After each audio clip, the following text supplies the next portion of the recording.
Барлықтарыңызға сәлем. Сіздермен бүгін мен осы Instagram, интернет арқылы қалай ақша табуға болады жайлы бөлісемін. Ол ақпаратты барлығы біледі деп ойлаймын. Негізінде осындай мүмкіндік бар екенін білетін шығар. 21 ғасыр, 2023 жылы дәл қазіргі уақытта көбінесе көп адамдар біледі деп ойлаймын. Бірақ оның ішінде нақты қандай табыс түрлері бар, қандай жолдар бар, сонымен сіздермен нақты бүгін бөлісетін боламын. Арнадан алыстамаңыздар. Менің есімім Диана болады. Жалпы мен осы интернет арқылы, интернетте отыру, интернетте жұмыс жасау, әлеуметтік желіге келгеніме 9 жылдай болыпты. 2014 жылдан бастап мен әлеуметтік желіні қолданып, нақты продажа жасауға, клиенттер әкелуге, осы әлеуметтік желімен жұмыс жасауды бастадым. Это даже было до Инстаграма, ВКонтакте желісінен барлығы басталған.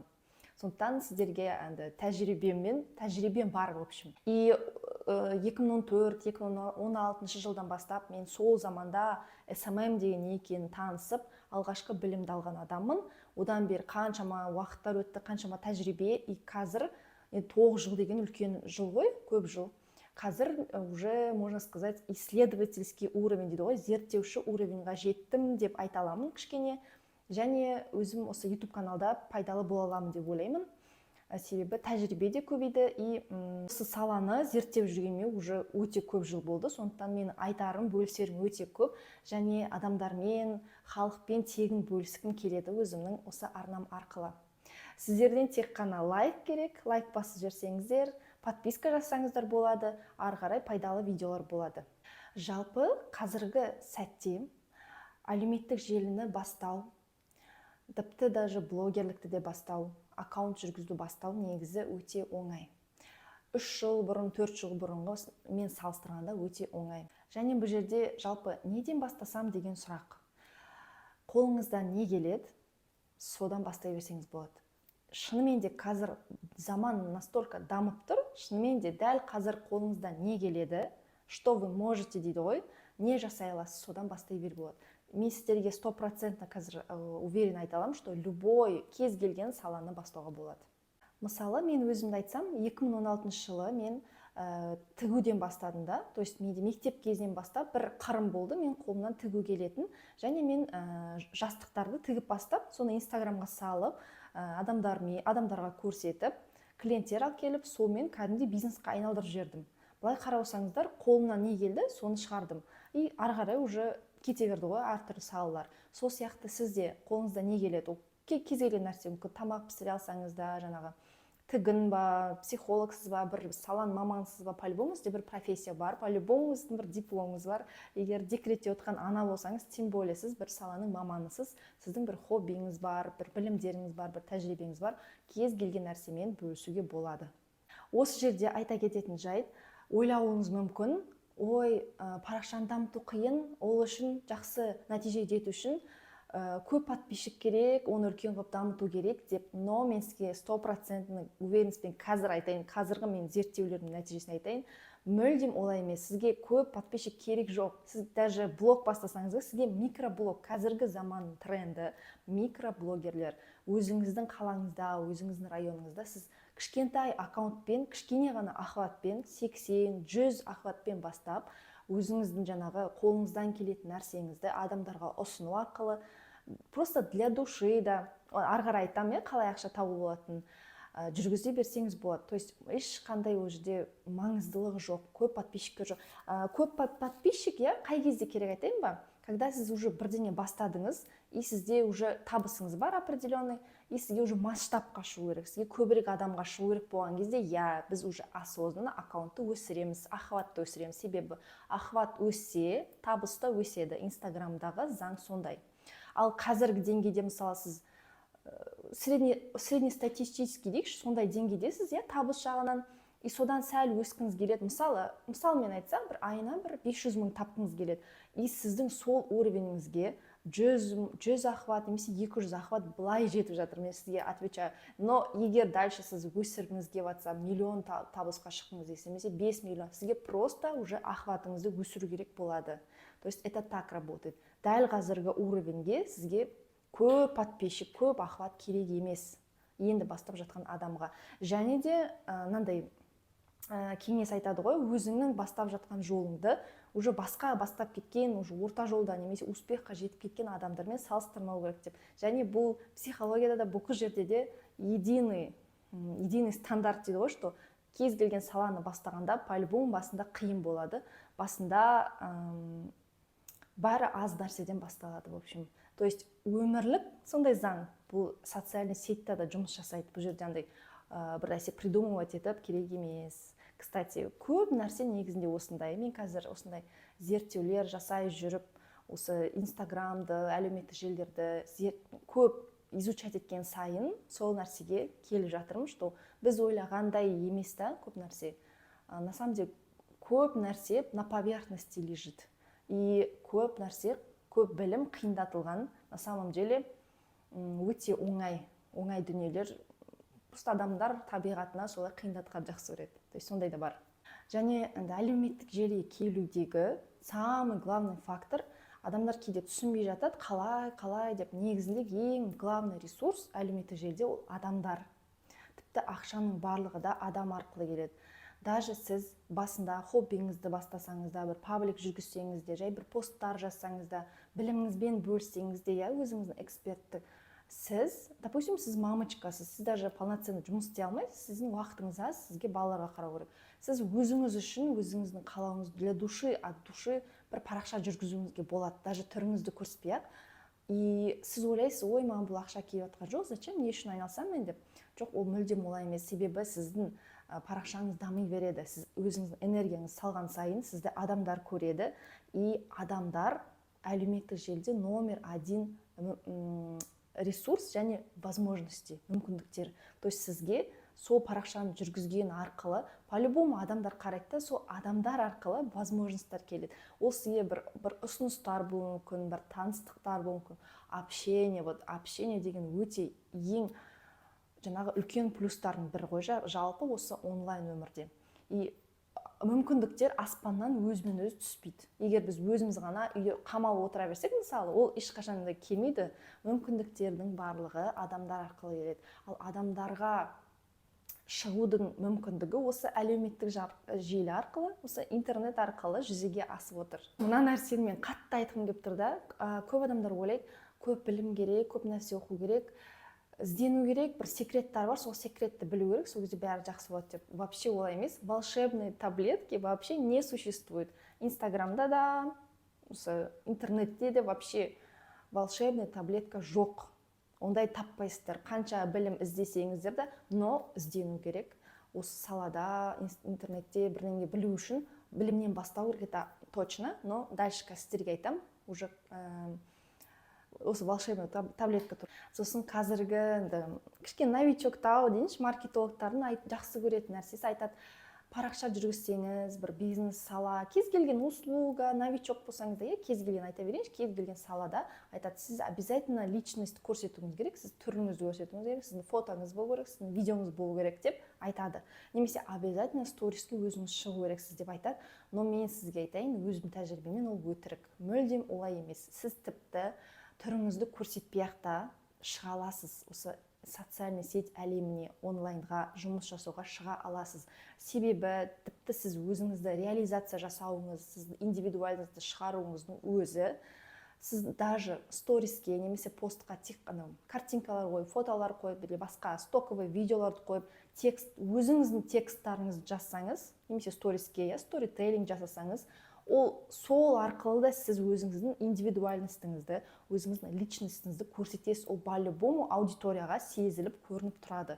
Ол үшін өзің бетіңді көрсетіп не обязательно. Өйткені бұған дәлел, мысалы интернет келмей тұрып, телевидение келмей тұрып, барлық адамдар кітап оқыды ғой, кітап оқу арқылы дамыдық. Қаншама кітаптар жазылды, қаншама газеттер. Сол кітапты оқып отқан кезде есіңізге түсіріңізші, қалай ол жаңағы персонажды описывать еткен кезде біз прям елестетіп, біз ана автордың личностін конкретно сезінеміз ғой, мысалы, сол сияқты. Ол любой форматта сіз контентті любой форматта шығара аласыз, и сіздің энергияңыз, сіздің форматыңыз, сіздің контентіңіз ар жақтағы адамға по-любому сезіледі. Және қазіргі 2023-те соған дәлел, ондай қазір блогерлер, ондай аккаунттар, контент-мейкерлер өте көп. түрлерін көрсетпеймін. То есть оған прям четкий дәлел бар. Даже вообще көрсетпей ақ қойсаңыздар болады. И байқасаңыздар, көбінесе онлайнға қыздар шығады да, әйел адамдар. Ер адамдар редкость, или қорқама, ұялама. Вот ұялатын адамдарға прям идеально. Ұялу туралы келесі пункт. Дальше тыңдаңыз. Келесі пункт, қолыңыздан келетін дүниені, сізде қандай мүмкіндік бар, айтады ғой, начинайте с тем, что есть, где вы сейчас находитесь деп. То есть идеальностьқа қарамаймыз, перфекционистқа қарамаймыз, перфекционизмді қоспаймыз. Қолыңызда не кеп тұр, қолыңызда қандай мүмкіндік бар, соны пайдалана отырып бастай бересіз и ұялмаймыз. Ұялу деген ол барлық адамдарда болады жаңағы ше. То есть номер один проблема, адам даже пост жазуға да ұялады ғой, адамдар оқиды не ойлайды екен деп.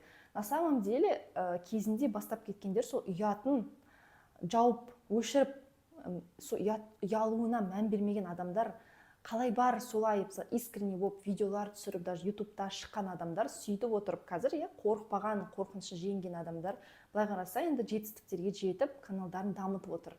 И еще қуанышты нәрсе қазіргі заманда, то есть 5 жыл бұрын ондай болмаған, біз енді бастап жатқан уақытта осы парақшаны жүргізіп, қазіргі таңда өте керемет мүмкіндік, то что шынайылыққа тренд басталып жатыр да, қарапайымдылыққа.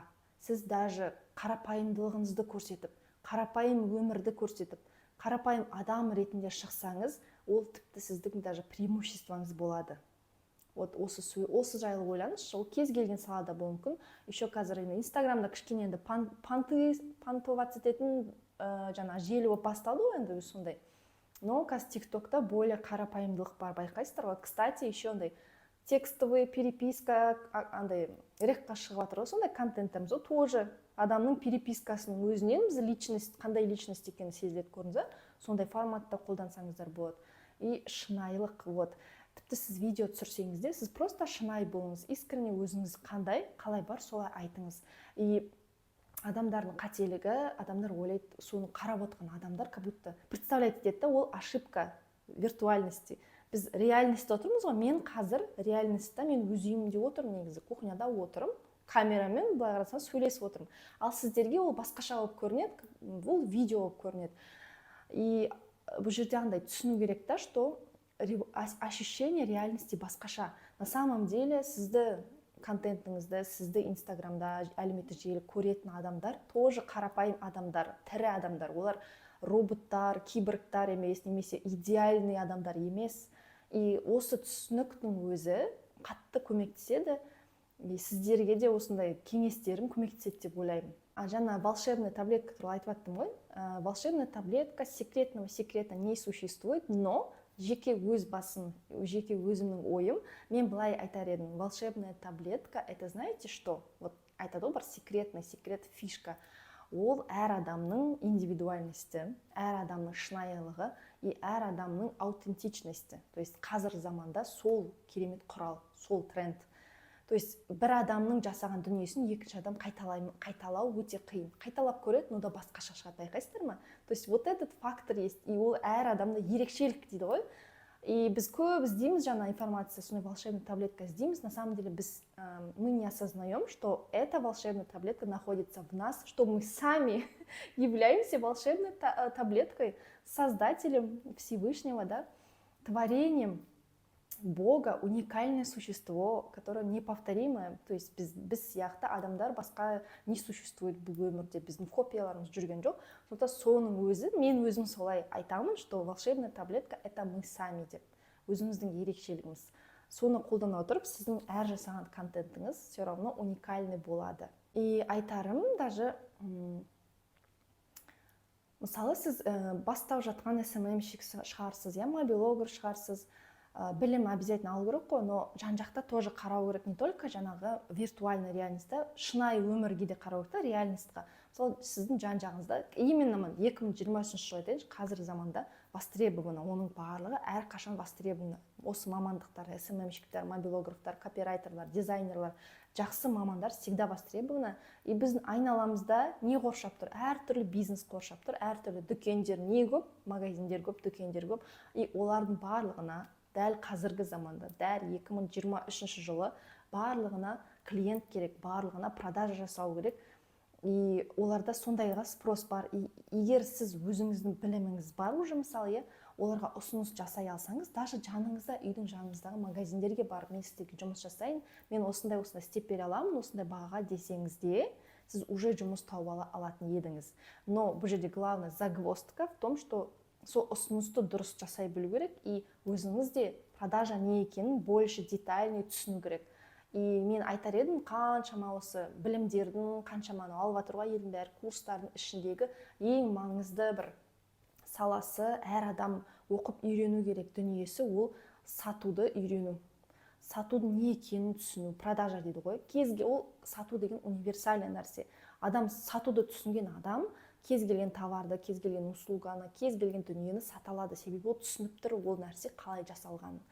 Сондықтан осы нәрсені үйреніп алсаңыздар, қалған уже технический моменттарды, технический білімдерді спокойно үйреніп аласыз да, уже сізге оңай болады. Вот. Аллаға шүкір, енді 9 жылда мен уже соны окончательно түсініп, сол білімді бар, сол білімді қолданып жатырмын. Және мені инстаграмма, жеке инстаграмма жазылып қойсаңыздар болады. Және жаңа парақша ашып жатырмын осы инстаграм дамыту жайлы, маркетинг жайлы, инстаграм, продажа жайлы жеке парақша аштым. Ол парақша менде қазір жап-жаңа.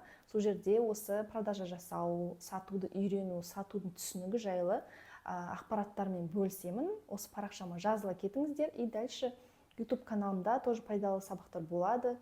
Соны көріп отырыңыздар. Осы видеоға лайк басыңыздар. Көріп жатқандарыңызға рахмет. Алдағы уақытта шынымен де бар информацияны кәдімгідей күшті қылдырып дайындап, сіздермен шынайы бөліскім келеді. Осы видеоны көргендеріңізге рахмет. Пікірлеріңізді жазып кетіңіздер. Қандай инсайт болсын алдыңыздар, қандай пайда болды сізге, қандай бір түсінік мүмкін келген шығар. Міндетті түрде комментарий қалдырып кетіңіздер. Міндетті түрде оқимын, міндетті түрде жауап беремін. Аман болыңыздар. Рахмет.